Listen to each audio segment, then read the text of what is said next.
Have you heard about Employee of the Month? It's a horror PC game where players work at a grocery store and encounter eerie phenomena. Let's just say it's not for the faint of heart. But let's shift focus. My name's Bill, and I had recently been fired from my job at a local grocery store due to some troublesome customers. Bored at home, I was browsing job listings on my computer when a game just popped up on my screen. I've never seen this happen before. It was almost like a pop-up, but as I looked at the title, it read, Employee of the Month. Based on the style of the game, I was immediately kind of intrigued. I guess it was the nostalgia of it. It just felt like one of those simple educational games I would have played in school when I was a little kid. Only there was a dark side to it as well. After returning from the restroom, I thought I saw a glimpse of a figure with a distorted face standing outside a window in the game, shrouded in fog.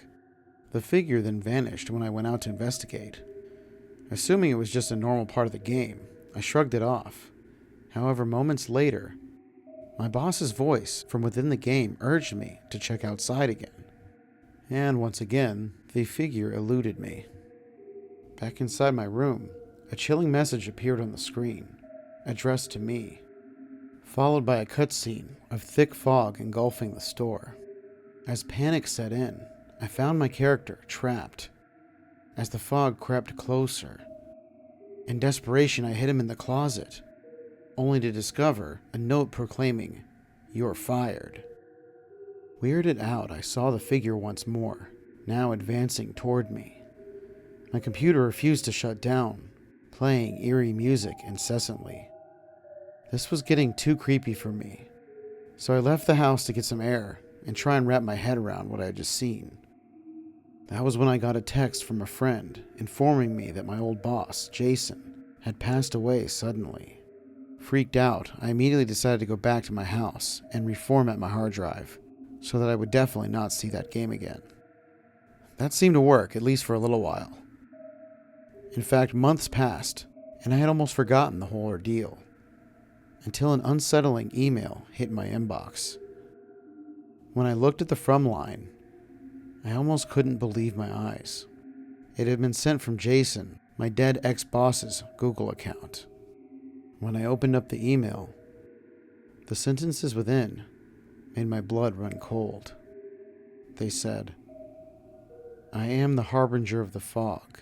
I will envelop you all." Later that night, I was home alone, trying to unwind with some TV, and the power suddenly went out, plunging the house into darkness. My phone buzzed, illuminating the room just enough to see a new message. "The fog is near." My heart pounded as I looked out the window. The same dense fog from the game now surrounded my house, creeping closer and closer. Panicked, I ran out to my car, but it wouldn't start. I fumbled with the keys, my breath fogging up the windows. Suddenly, a distorted face appeared in my rearview mirror. I screamed and bolted from the car, running blindly into the night. The fog then rushed at me quickly, suddenly swallowing me whole. The air around me grew so heavy it was suffocating. My vision blurred, and suddenly, I was no longer in my yard. I found myself standing on the edge of a vast, fiery chasm. The ground beneath me was cracked and scorched. The air, thick with the stench of smoke, screams echoed from the abyss below. Cries of agony that sent chills down my spine. Shadows writhed and twisted in the flames, grotesque forms reaching out as if to pull me into their hellish torment. I tried to move, but my feet felt rooted to the spot, paralyzed by fear, as I stood there, helpless. The distorted figure emerged from the fog, its malevolent eyes glowing with an unholy light. It gestured towards the abyss, and the ground began to shake. The chasm widened, revealing more of the horrors within. Tormented souls, their faces twisting in perpetual agony. Suddenly I felt a searing pain in my chest, as if invisible claws were tearing at my soul. The figure's voice echoed in my mind, a cacophony of despair and malice. "This is your fate," it whispered. You cannot escape the fog. Just as I thought I would be consumed by the terror, I was back in the yard. A thunderstorm had developed above, and the rain had dissipated the fog. I ran to the front door and dove back inside, slamming it shut before any fog could get through. Inside, the TV was on, displaying static with a chilling message on the screen. It is here for you. The room grew colder, and I felt a presence behind me. Turning slowly, I saw the figure standing in the hallway, its face a twisted mask of malice. I backed away, stumbling over furniture, desperate to escape, bolting out my door and into the garage. Nothing else seemed to happen that night. I guess it must have just been toying with me. The next few days blurred as I tried to piece together what was happening. My attempts to contact anyone for help were futile. Everyone just thought I was having some kind of mental break. Then one night, while sifting through old photos and memories, I found a picture of Jason and me at a company event. On the back, written in his handwriting, were the words, "I am the fog." I remembered him writing that and thinking it was weird before, but now it made more sense. Determined to find answers, I returned to the old grocery store where it all began.